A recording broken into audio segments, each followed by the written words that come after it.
اوندیں بھر چکی ہیں, نعمتیں بہت مل رہی ہیں, اس لیے ان نعمتوں کا احساس ختم. تو میں یہ عرض کر رہا تھا کہ سب سے زیادہ عزت یہ ہوتی ہے کہ آپ کی مادی ضرورتوں کا بھی انتظام کیا جائے اور آپ کی روحانی ضرورتوں کا بھی انتظام. تو اللہ نے روحانی ضرورتیں بھی پوری کر دیں اور مادی ضرورتیں بھی پوری کر دیں. تو پھر سوال پیدا ہوتا ہے, اللہ جب تو نے ہی ہمیں اس قابل بنایا کہ عزت دار بنایا, طرح طرح کی روزی دی, تو پھر ہمیں ہماری اوقاتیات کیوں دلا رہا ہے؟ یہ تو اور زیادہ دیکھنے کی حد تک بظاہر برا کام ہے یا نہیں ہے؟ اس کی مثال میں دیتا ہوں. دیکھو, ایک آدمی وہ ہے جو پہلے سائیکل پہ گھومتا تھا, ٹماٹر بیچتا تھا بیچارہ, اپنی محنت اور اپنی اسٹرگل سے آج وہ کروڑ پتی بن گیا. آپ اس کو آر دلا رہے ہیں, ابے تو پکوڑے بیچتا تھا, آج تو پیزے کی فرنچائز لے کے بیٹھا ہوا ہے, تو آپ اس کو بھی برا کہو گے؟ کیا خیال ہے؟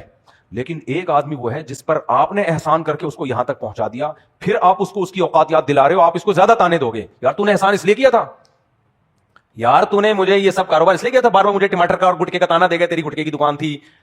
وہ تو ملا نصیر الدین والا ہو گیا نا قصہ, جو میں کئی دفعہ سنا چکا ہوں, بہت پرانا ہو گیا, ایک دفعہ دوبارہ سنا دیتا ہوں. ملا نصیر الدین کے پاس ایک سیاستدان آیا کہ مجھے تقریر کرنی ہے جلسے میں, میرے پاس اچھی اچکن نہیں ہے. پہلے زمانے میں یہ اچکن نہیں ہوتی, شیروانی لمبی یہ پہنی جاتی تھی, اور شلوار قمیض ذرا اچھی ٹائپ کی, تو کائنڈلی آپ اپنی اچکن اور شلوار قمیض مجھے دے دیں, جلسے میں جب تقریر کروں گا تو پھر میں آپ کو بعد میں وہ واپس کر دوں گا. اس نے کہا ٹھیک ہے, میں دے تو دیتا ہوں, لیکن شرط یہ ہے کہ اس جلسے میں تمہارا اسسٹنٹ بن کے میں تمہارے ساتھ جاؤں گا. اس نے کہا کیوں نہیں, جب آپ مجھے اتنا پروٹوکول دے رہے ہیں تو جلسے میں میرے انٹروڈکشن کے لیے اناؤنسمنٹ کس کی طرف سے ہوگی؟ آپ کی طرف سے ہوگی. ملا نصیر الدین صاحب چلے گئے. اب جلسہ شروع ہونے والا ہے. ملا نصیر الدین نے کہا حضرات, آج ہم جس شخصیت کو دعوت دے رہے ہیں یہ بہت بڑے سیاستدان ہیں, آپ ان کو ووٹ دینا, یہ بھی کریں گے, لیکن ان کی شلوار وہ میری ہے. لیکن انہوں نے جو شلوار پہنی ہوئی ہے وہ کس کی ہے؟ ابھی اوقات یاد دلا رہا ہے کہ نہیں یاد دلا رہا؟ اس کو غصہ نہیں آئے گا؟ ابے تو نے اس لیے دی تھی کہ مجھے میری اوقات یاد دلاتا رہے کہ یہ شلوار میری نہیں تیری ہے. تو وہ اس کو بڑا غصہ آیا, تقریر تو کر دی, بعد میں اتر کے بولا کم بخت, یہ تو نے کیوں بتایا کہ میری شلوار ہے, کتنی بے عزتی ہو رہی ہے میری اس سے. اب اگر یہ کہا نا کہ یہ تیری شلوار ہے تو دیکھ میں تیرے ساتھ کیا کرتا ہوں. اس نے کہا ٹھیک ہے, بس اگلے جلسے میں لے جا, میں نہیں بولوں گا کہ میری شلوار ہے. اب جب جلسے کی تقریر شروع ہوئی, تقریر سے پہلے ملا نصیر الدین نے اناؤنسمنٹ کی, حضرات میں ایک شخصیت کو دعوت دے رہا ہوں, بڑے زبردست ہیں, یہ ہے وہ ہے فلانا, ان کی جو شلوار ہے وہ انہی کی ہے, وہ میری نہیں ہے. ان کا جو پجامہ انہوں نے پہنا ہوا ہے وہ ان کا ہے, وہ میرا نہیں ہے. بس آئیے تشریف لائیے. اب اس نے بیان کیا, بڑے غصے میں بیان کیا ہوا ہوگا بیچارے سے. بعد میں کہتا ہے یار تجھے یہ بتانے کی کیا ضرورت ہے کہ میری ہے یا تیری ہے؟ یہ مت بول, نہ یہ بتا کہ میری ہے, نہ یہ بتا کہ تیری ہے. چلو ٹھیک ہے, بس ایک چانس اور دے دیں, کائنڈلی ایک چانس اور دے دیں. اب تقریر شروع. حضرات ایک بہت بڑے سیاستدان کو میں بلا رہا ہوں, بڑے عظیم انسان, یہ فلانا ڈمکانا, ان کی شلوار کے بارے میں مگر میں کوئی تبصرہ نہیں کروں گا آپ سے. یہ شلوار کس کی ہے اس کے بارے میں میں کوئی بات بتانا, بلکہ سرے سے ان کی شلوار کے بارے میں مجھ سے کچھ نہ پوچھیں آپ. تو اس نے وہ شلوار اتار کے پکڑائی, بھائی تو یہ لے جایا, یہ رکھ شلوار اپنے پاس.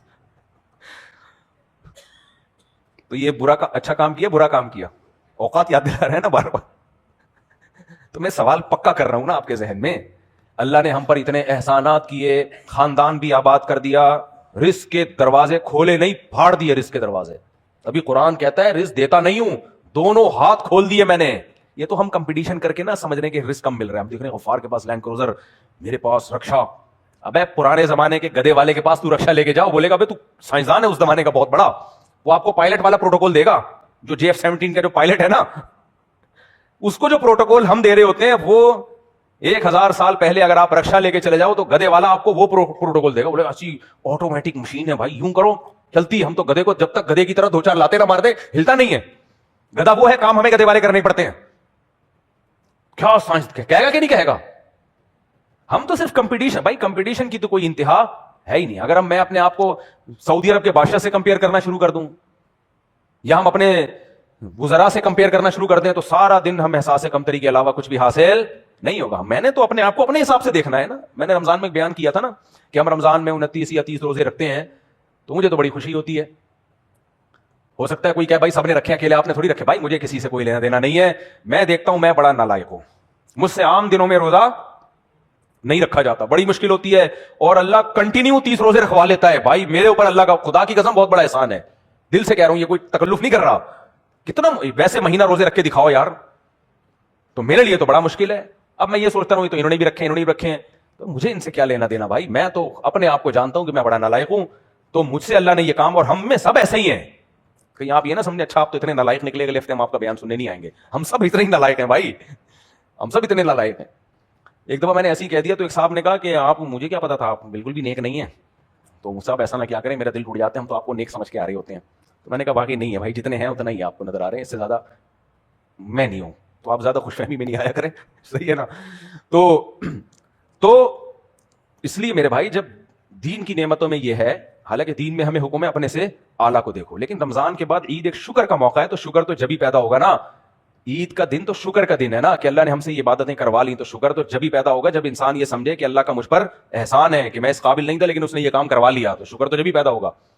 ورنہ دین میں حکم ہے اپنے سے اوپر کو دیکھو, اور دنیا میں اپنے سے نیچے کو دیکھو. ہم الٹا کر رہے ہوتے ہیں, دنیا میں اپنے سے اوپر زرداری کو دیکھ رہے ہوتے ہیں.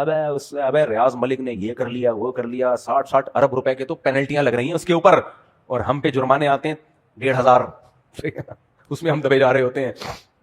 اور وہ بھی اس لیے آتے ہیں کہ حکومت سندھ تھوڑی غریب جب ہوتی ہے تو پھر وہ سیٹ اپ شروع کر دیتی ہے اپنا. جیسے سولر پلیٹوں کا ماشاءاللہ کتنا اچھا سیٹ اپ ہوا, مجھے میں تپا ہوا اس لیے سب سے زیادہ سولر پلیٹوں میں میں نے خرچہ کیا ہے. میں نے سولر پلیٹوں پہ اپنے چاروں گھروں میں سولر پلیٹیں لگوائیں کہ میں بجلی کے بل سے جان چھوٹے, کتنا لگا دیا, سب ٹھوک دیا میں نے.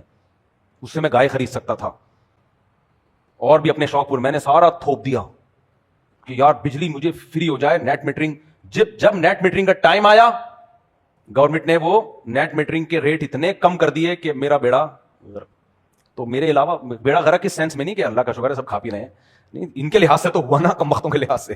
کتنا بڑا دھوکہ ہے یار, یہ میرے اکیلے کے ساتھ نہیں ہوا, لاکھوں کروڑوں لوگوں کے ساتھ ہوا یہ. تو اللہ تعالیٰ ہدایت دے کم وقتوں کو. خیر, اچھا میرا ایک بیان چل رہا ہے ابھی یار, یہ شارٹ کلپ جلدی چلا دینا. میرا بیان چل رہا ہے کہ میں پیٹرول مہنگا ہونے پہ لوگوں کو تسلیاں دے رہا ہوں کہ کوئی مسئلہ نہیں ہے. وہ پرانا بیان ہے جب 5 روپے مہنگا ہوا تھا, بہت پرانا بیان ہے. یہ یوٹیوبر کم بخت پرانی چیزیں اٹھا کے نیا کر کے چلا رہے ہوتے ہیں. ابھی جو بڑھا ہے وہ تو 150-200 روپے بڑھ گیا بھائی, اس پہ تھوڑی میں تسلیاں دے رہا ہوں, کوئی ٹینشن نہیں. لوگ کہہ رہے ہیں مرے جا رہے ہیں. ایک آدمی نے بائک لا کے رکھی, اس کا جنازہ پڑا ہے باقاعدہ, میمز بن رہی ہیں, تو چادر چڑھا کے نا جنازہ پڑ رہا ہے. اس صورت میں تھوڑی کہہ رہا ہوں کوئی ٹینشن نہیں ہے, تو نیچے لوگوں نے دبا کے مجھے برا بلا کہا ہوا ہے کہ اس مولوی کو دیکھو, کوئی درباری کہہ رہا ہے, کوئی سرکاری کہہ رہا ہے, کوئی کیا کہہ رہا ہے.